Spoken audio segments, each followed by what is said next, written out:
Bonjour à tous. Aujourd'hui, une vidéo qui va être assez longue.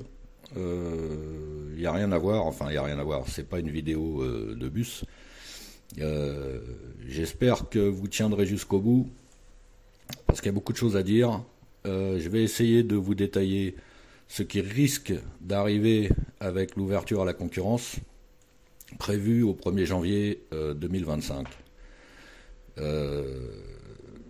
Ça sent pas bon du tout et ça augure rien de bon pour l'avenir, hein. Donc je vais essayer de vous donner les meilleures explications. Je suis pas parfait, donc je peux me tromper. En tout cas, écoutez bien jusqu'au bout et vous verrez ensuite si ça vaut encore le coup de venir travailler à la RATP en tant que machiniste. Voilà. Souvenez-vous, le 19 novembre 2020, il y a eu la grève à la RATP. Je vais essayer de vous expliquer pourquoi et de vous montrer l'objet du délit, ce qui a pu provoquer ça. Vous savez tous que l'ouverture à la concurrence, prévue pour 2024-2025, va apporter de très nombreuses modifications en Île-de-France, en ce qui concerne les entreprises de transport public de voyageurs. Et le gouvernement le gouvernement a dévoilé son projet pour la RATP, et c'est ce qui a mené à la grève le 19 novembre. C'est un projet complètement fou, avec une régression totale des conditions de travail, et de très importantes modifications. Je vais essayer de vous détailler tout ça. Alors j'ai trouvé un tract syndical, donc je ne donnerai pas le nom du syndicat, qui détaille un peu tout ce qui va se passer, les modifications qui vont être apportées, et ça pue la merde. Vraiment, ça donne plus du tout envie de venir travailler à la RATP, mais alors vraiment plus du tout. Sur ce document, nous avons 3 colonnes. Une colonne blanche avec les intitulés, une colonne jaune avec les conditions de travail RATP actuelles, et une colonne orange avec les futures conditions de travail. Donc ils ont appelé ça CST, cadre social territorialisé. C'est ce qui est prévu. C'est ce qu'ils voudraient faire passer, donc je sais pas, alors pour l'instant il n'y a rien de sûr, mais ils voudraient faire passer ça. Et si ça passe, vous allez voir que vraiment, il faut plus venir à la RATP, c'est pas la peine. Alors, concernant le temps de travail annuel, conditions de travail RATP, 1376 heures minimum. Alors je dis bien minimum, parce qu'on en fait souvent plus. 1376, c'est vraiment le minimum qu'on doit faire en tant que machiniste. L'année dernière, je crois que j'en ai fait, je sais plus, un peu plus de 1400 ou 1500, je me rappelle plus. Enfin bon, on en fait 1376, c'est le minimum. Et là, il est prévu 1607 heures. Bon. Alors ça encore, c'est pas très grave, mais malgré tout, ça fait quand même plus de 200 heures de plus. Maintenant, concernant la durée moyenne des services. Je vous ai déjà expliqué que la durée moyenne des services à la RATP pour les machinistes est calculée sur l'année entière.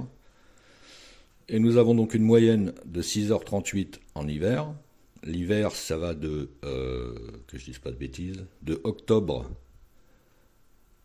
septembre à juin. Et 7 heures en été, l'été c'est juillet-août. Ça, c'est les conditions de travail actuelles, en jaune.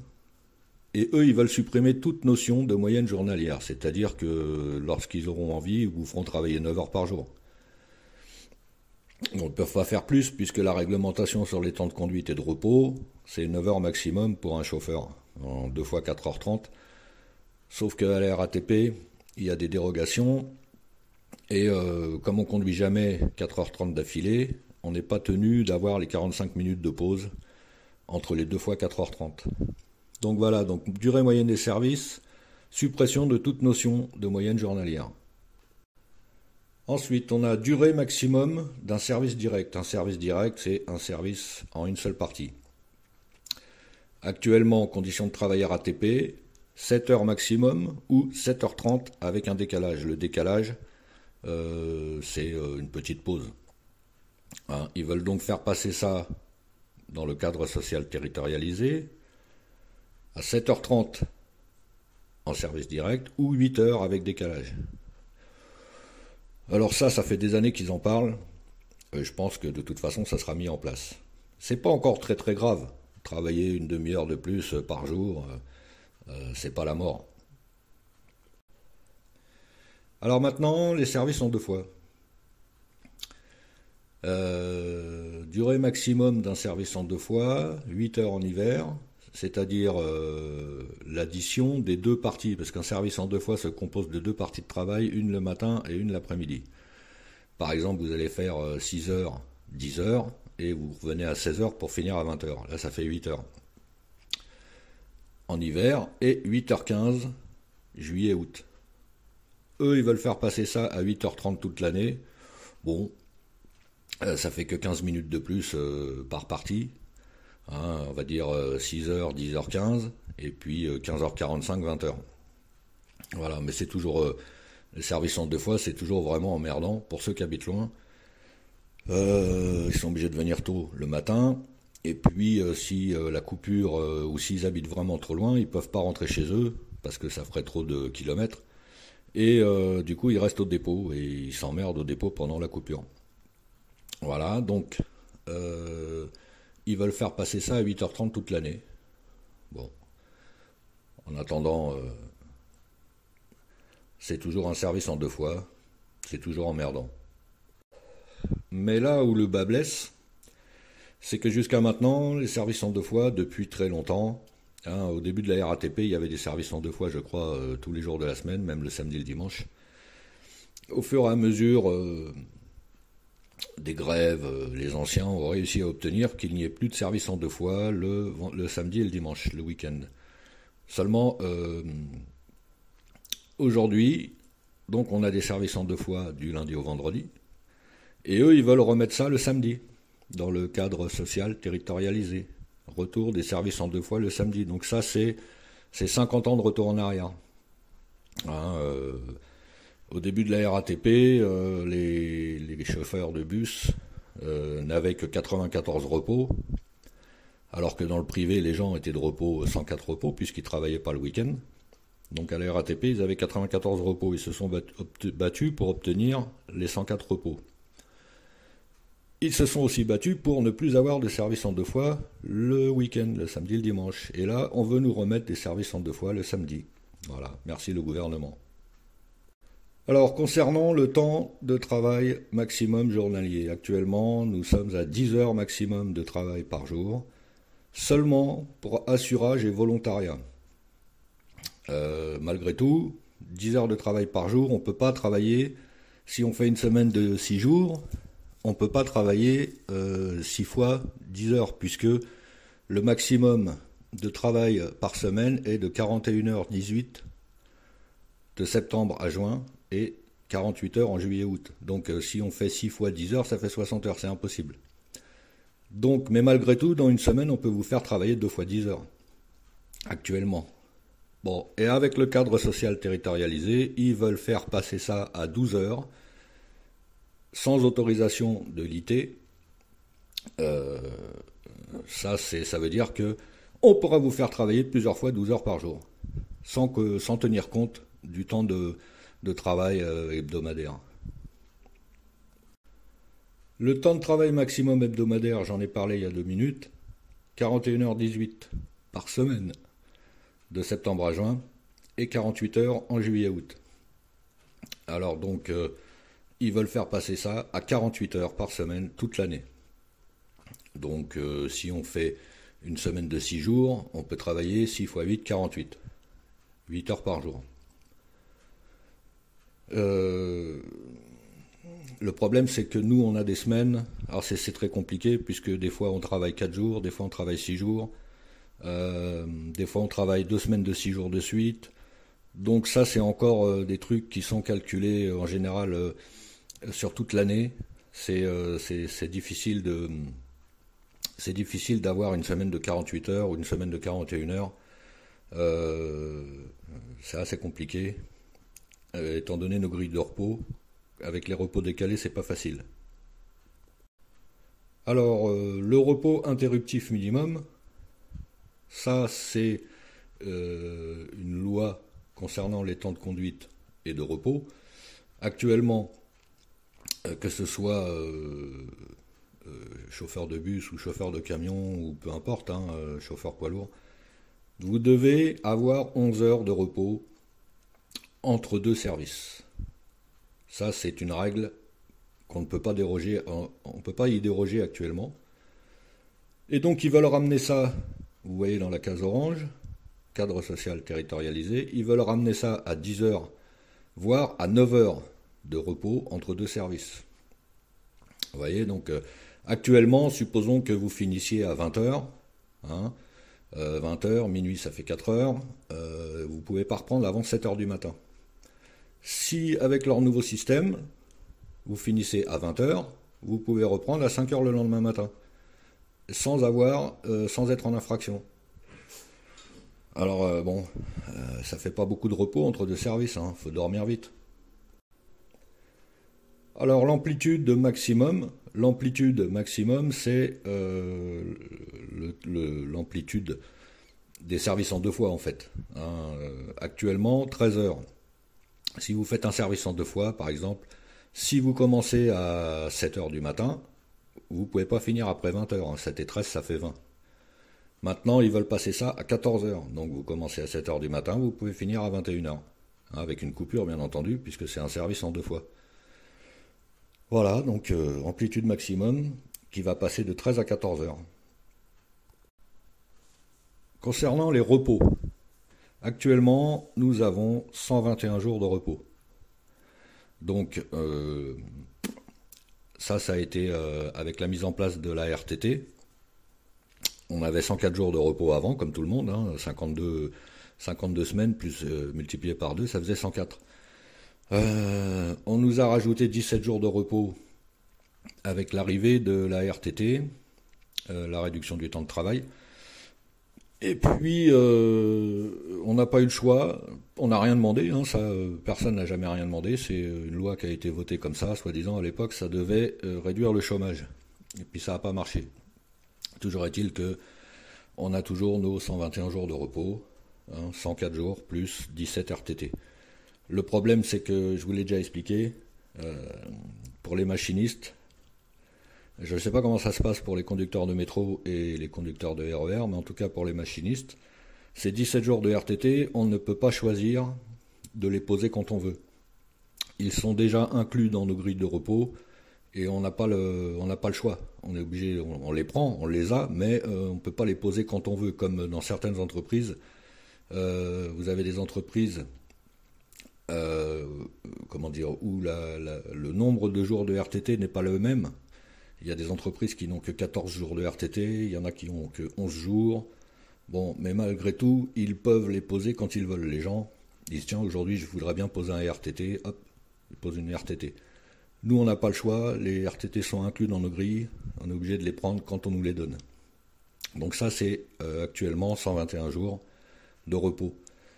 Et ils veulent faire passer ça, vous voyez, dans la case orange, à un minimum de 35 heures de repos hebdomadaire tous les 6 jours, plus 9 repos périodiques. Alors là, je suis un peu dans le flou, je vois pas trop comment ça va se passer. Toujours est-il qu'on va perdre des jours de repos, ça c'est sûr. C'est sûr et certain qu'on va perdre des jours de repos. Concernant les congés annuels, actuellement, un agent RATP, au 1er janvier, on lui attribue 28 jours de congés annuels pour toute l'année. Hein, on lui attribue une semaine de 5 jours de protocolaire, c'est-à-dire les vacances d'hiver. Et les vacances d'hiver, on peut vous la donner comment dire, on peut vous la donner en début d'année avant le printemps, ou on peut vous la donner en fin d'année, au début de l'automne ou avant la fin de l'hiver. Et puis vous avez votre mois de vacances qui vous est attribué chaque année. Je vous ai expliqué déjà que il y a 4 groupes de vacances à la RATP concernant les machinistes. Vous avez votre mois de vacances, supposons l'année dernière, j'étais de vacances, j'avais mon mois de vacances en septembre, et cette année j'ai mon mois de vacances en juillet. L'année prochaine j'aurai mon mois de vacances en juin, et l'année suivante j'aurai mon mois de vacances en août. Ça c'est attribué automatiquement chaque année. Quand vous faites partie d'un groupe, vous y restez jusqu'à la fin de votre carrière. Après, il y a toujours des arrangements possibles, des demandes de changement de vacances.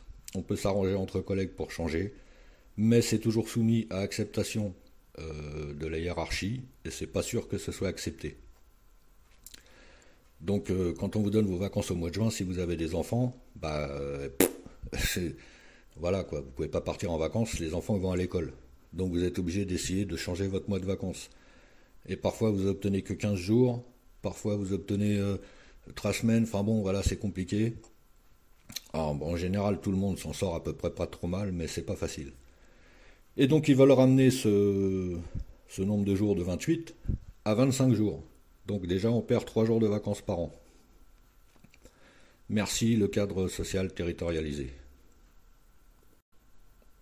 Ah oui, alors donc en plus, il faut savoir que actuellement, un agent qui a fait 20 ans de carrière en tant que machiniste, au bout de 20 ans, il reçoit la médaille du travail. Donc c'est une médaille, on s'en fout, hein, c'est une médaille, une petite prime, et on vous attribue 2 jours de vacances annuelles en plus chaque année jusqu'à la fin de votre carrière. Donc par exemple pour moi, j'ai eu la médaille des 20 ans en 2014, oui 2014 puisque j'ai fait le service militaire et ça compte comme une année de travail. Et donc depuis 2014, chaque année, on m'attribue 30 jours de vacances. Ça va sauter à mon avis. Ils n'en parlent pas, mais je pense qu'il y a des chances pour que ça saute. Et donc on se retrouvera tous avec seulement 25 jours de vacances. Les jours fériés. Alors les jours fériés à la RATP. Forcément, la RATP est ouverte 365 jours par an. Donc il est fatal que vous travaillez sur des jours fériés dans l'année. Ça c'est... cette année, je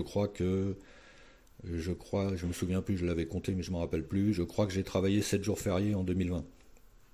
Vous voyez, en fait, en France, il y a 11 jours fériés, mais là, on vous en donne 10. Pourquoi? Parce qu'il y en a un, c'est le lundi de Pentecôte, qui est récupéré pour les vieux. Ça a remplacé la vignette automobile. À tous les salariés de France, on leur prend le lundi de Pentecôte est pris pour financer les maisons de retraite, enfin des trucs comme ça. Donc on n'a que vraiment 10 jours fériés en France.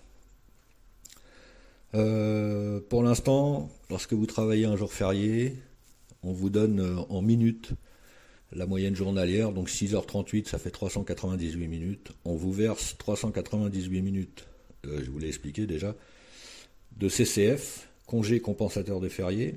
On vous verse ça sur un compte. Vous n'êtes pas obligé d'y toucher. Au fur et à mesure que vous travaillez des jours fériés, à chaque fois on vous verse ces minutes sur ce compte, le compte grossit, et après vous en faites ce que vous voulez. Soit vous posez une journée de récupération, soit vous vous faites payer ces jours fériés, et si vous vous les faites payer, ils sont majorés à 25%. Voilà, donc là, eux, maintenant, ils veulent supprimer le CCF, le compte.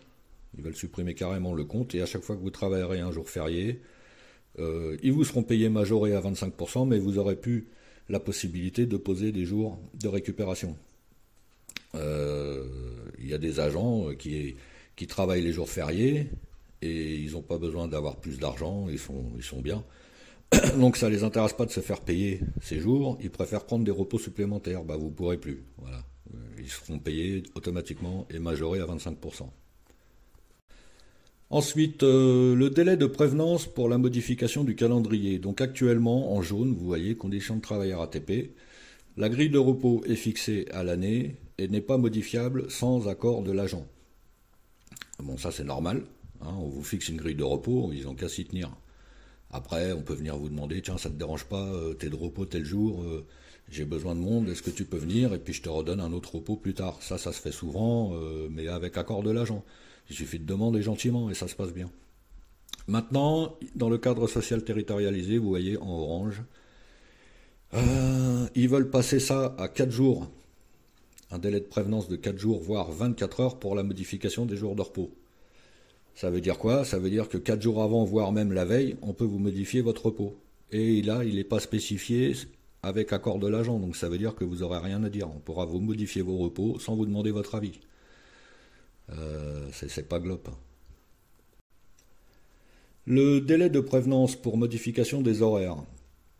Actuellement, les agents en roulement ont leur service à l'année et les hors-lignes, alors là ils marquent 24 heures mais c'est pas vrai, les hors-lignes ont leur service maintenant 5 jours à l'avance.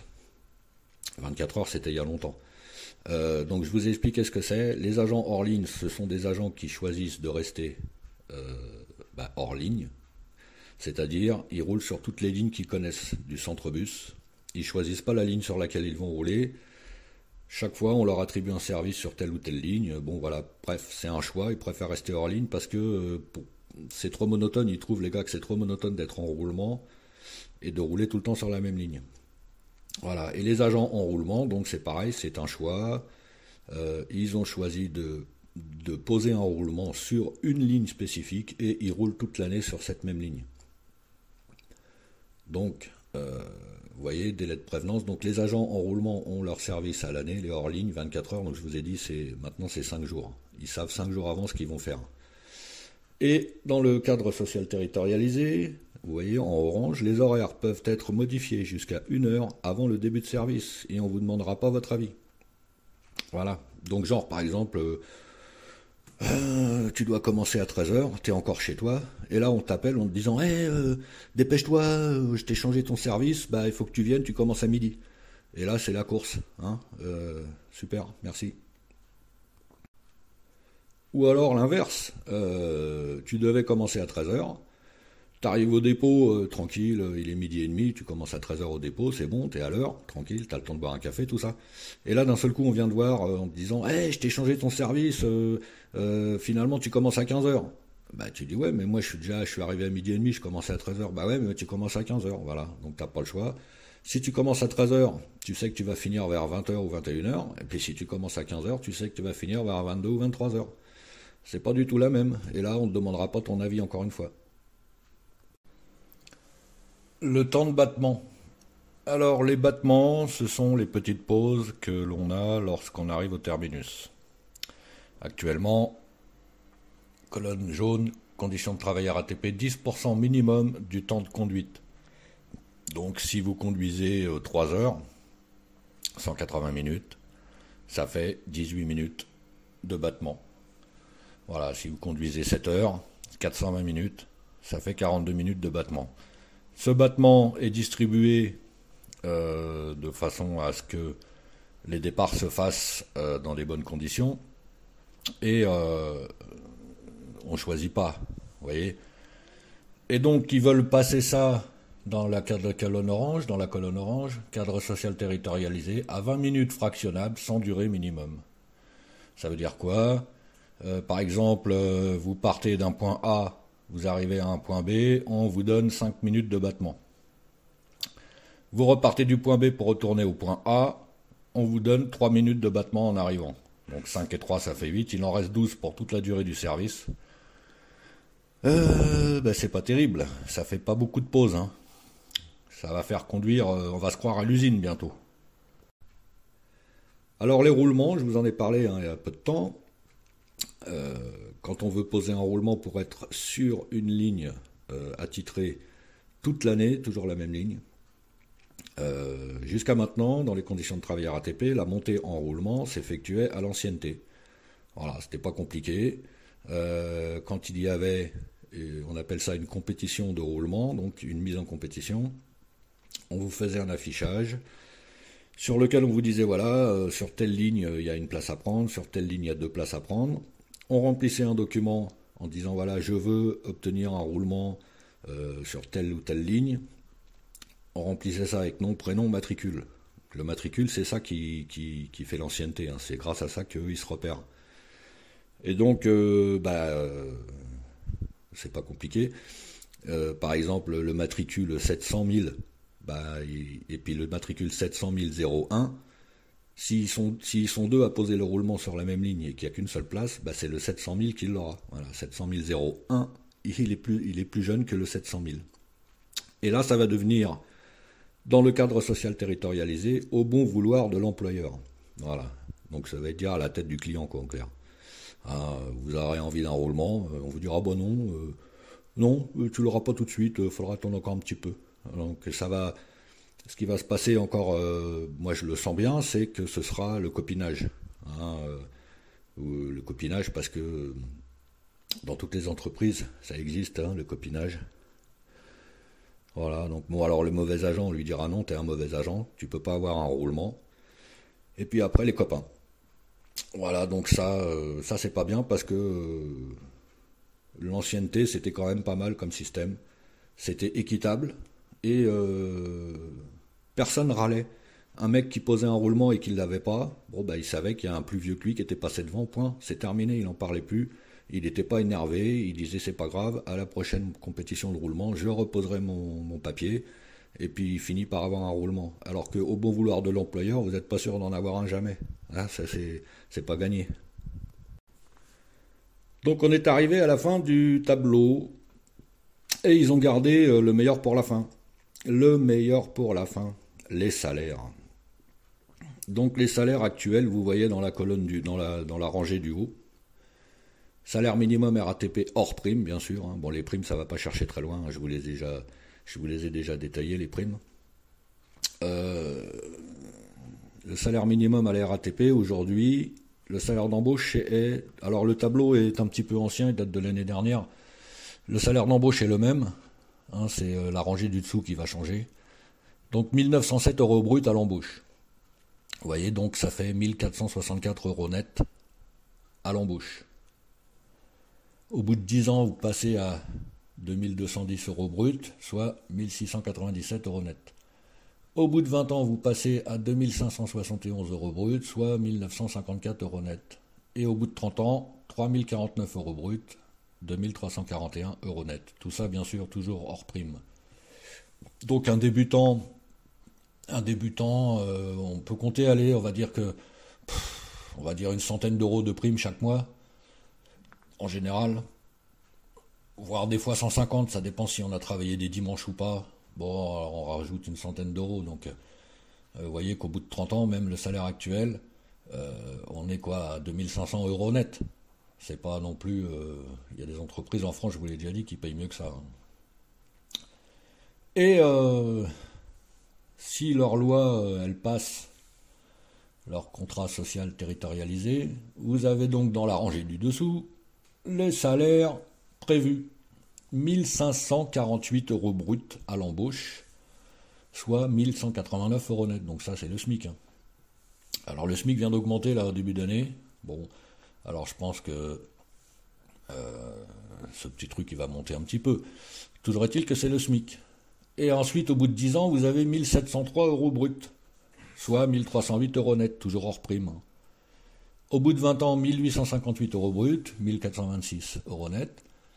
Et au bout de 30 ans, 1904 € brut, 1462 € net. C'est-à-dire que le salaire d'embauche actuel de 1907 € brut devient le salaire de fin de carrière, au bout de 30 ans, 1904 € brut. 1462 € net au bout de 30 ans. 1462 € net hors prime au bout de 30 ans. Et avec des primes, même au bout de 30 ans, avec les primes, on va monter à 1700 € net maximum. Maximum. Enfin voilà, donc c'est ouf quoi. C'est ouf. 1190, même 1200. 1200 € net hors prime. Qui va vouloir, dans l'avenir, qui va vouloir conduire un bus avec toutes les responsabilités que ça comporte pour 1200 € net par mois? Qui va vouloir faire ça? Et sachant qu'au bout de 30 ans, vous gagnez que 1500 balles. net. Au bout de 30 ans, 1500 balles, mais c'est ouf. C'est de la folie, quoi. Si leur loi passe là, si vraiment ça passe, ça va être une envolée de moineaux. Actuellement, déjà, on a beaucoup de collègues qui s'en vont. Il y a beaucoup de démissions. En ce moment, il y a beaucoup de demandes de rupture conventionnelle, mais forcément, comme il n'y a plus d'argent, elles sont refusées. Ça va être très compliqué avec des salaires comme ça là, dans l'avenir. Moi, je m'excuse encore une fois, je le redis, mais 1200 € net pour conduire un bus avec des gens dedans, les responsabilités que ça implique, le stress, la circulation. Non, 1200. On est ouvrier qualifié quand même, on peut pas être payé au SMIC, c'est pas possible. Hein? Qu'est-ce que vous en pensez?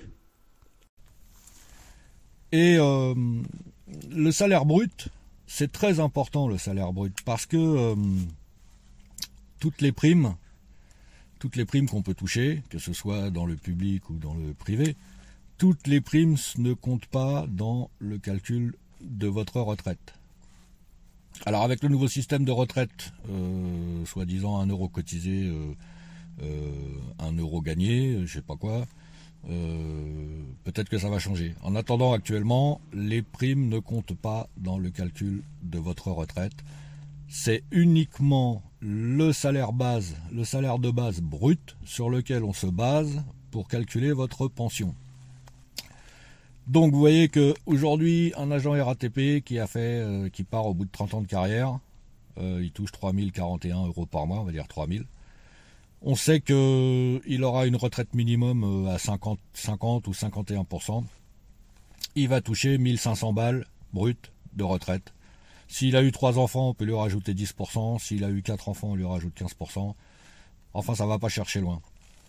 Si la loi, si le contrat social territorialisé passe, un agent au bout de 30 ans, qui gagnera donc 1907 € bruts, on calculera le montant de sa retraite sur ces 1907 € bruts. Ça veut dire que le gars, il va toucher la moitié de 1907. On va dire, allez, 1000 balles par mois. Brut, hein. Donc après, on rajoute pour les enfants, blablabla. Voilà. Alors, effectivement, aujourd'hui, dans le privé, les retraites, c'est 50% du montant du salaire brut. Et à la RATP, ça peut atteindre 75%. Effectivement, de ce côté-là, on a un avantage par rapport au privé. Mais, pour pouvoir obtenir le taux de 75% à la RATP, il faut avoir travaillé 42 ans à la RATP. Autant dire que c'est impossible. 42 ans à la RATP, c'est pas possible. Surtout en tant que machiniste, puisque à 62 ans, on n'a plus le droit de conduire. Voilà. Après, il y a des lois qui vous interdisent de travailler quand vous êtes trop vieux, sauf les hommes politiques. Les hommes politiques, ils ont le droit de travailler jusqu'à 90 ans s'ils veulent, et cumuler les emplois, les retraites, les salaires, les machins, tout ça. Eux, ils font ce qu'ils veulent. Mais vous n'avez pas le droit. Voilà. Donc le pauvre gars, et c'est pareil pour le mec qui est débutant aujourd'hui et qui est rentré dans l'entreprise avant l'ouverture à la concurrence. Le mec, il touche 2000 balles brutes par mois. Comme je vous l'ai expliqué, il va rester à 2000 € jusqu'à la fin de sa carrière. Ça veut dire que quand il partira à la retraite, on calculera le montant de sa pension sur ces 2000 € bruts et pas un sou de plus. Voilà. Donc concernant les salaires, alors il est spécifié lors du transfert, lors du transfert dans la nouvelle entreprise, l'ancienne rémunération est maintenue. Bon, ça c'est bien.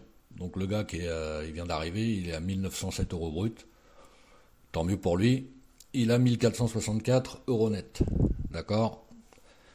Mais il s'agit d'un complément de salaire qui n'augmente plus tant que l'agent est au-dessus de la grille de la nouvelle entreprise.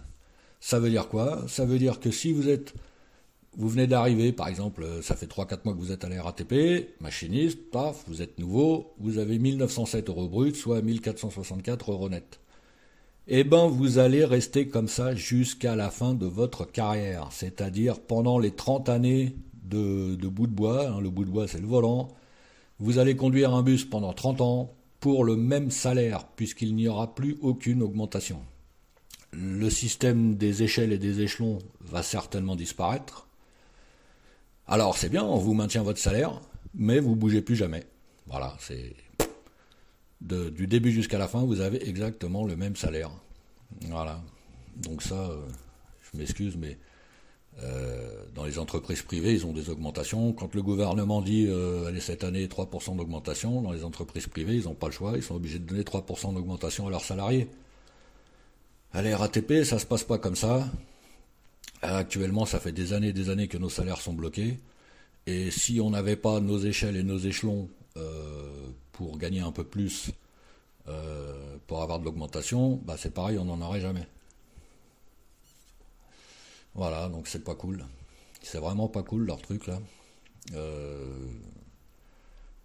Les salaires là, franchement, ça fait peur. Hein. Ça fait vraiment peur. Alors, je sais pas si, je sais pas du tout si ça va être que en région parisienne, que à la RATP ou dans toute la France. Mais si c'est pour toute la France, ça pue. Vraiment, ça pue la merde. Et on est vraiment en train de passer, on est dans un pays de merde, sans déconner, hein. On est vraiment dans un pays pourri, où on n'a pas le droit de gagner de l'argent, où on n'a pas le droit de mettre de l'argent de côté, où vous pouvez pas cumuler, enfin on peut cumuler actuellement une retraite et un emploi, mais si vous sortez d'une entreprise publique et vous prenez votre retraite, si vous retournez travailler dans le privé, vous avez le droit, seulement vous cotisez dans le vide. Toutes vos cotisations partent dans le vide puisque ça n'ouvre pas de droits supplémentaires à la retraite du privé. Voilà, ça, la loi a changé en 2014 ou en 2015. Avant que cette loi ne change, un agent RATP, par exemple, qui prenait sa retraite à, supposons, 55 ans, il avait déjà travaillé dans le privé auparavant, il prend sa retraite de la RATP à 55 ans, et il retourne travailler 5 ans dans le privé, et ça lui rajoutait 5 ans de cotisation pour sa retraite du privé qu'il était censé toucher à 62 ans. Donc la loi a changé, vous pouvez retourner travailler si vous avez encore l'âge, mais ça ne vous ouvre plus de droits supplémentaires à la retraite. Donc ça veut dire quoi? Ça veut dire que si vous êtes dans une entreprise publique et que vous avez atteint l'âge de la retraite, bah, il vaut mieux rester dans cette entreprise le plus longtemps possible pour augmenter le niveau de votre pension de retraite, plutôt que de retourner travailler dans le privé et cotiser dans le vide. Ça, c'est clair. Je vous laisse le temps de lire ce texte au-dessus, là. Une annonce de la présidente de la région Île-de-France, Valérie Pécresse. Voilà, elle trouve que c'est pas assez rapide et qu'il faut accélérer la mise en place du projet.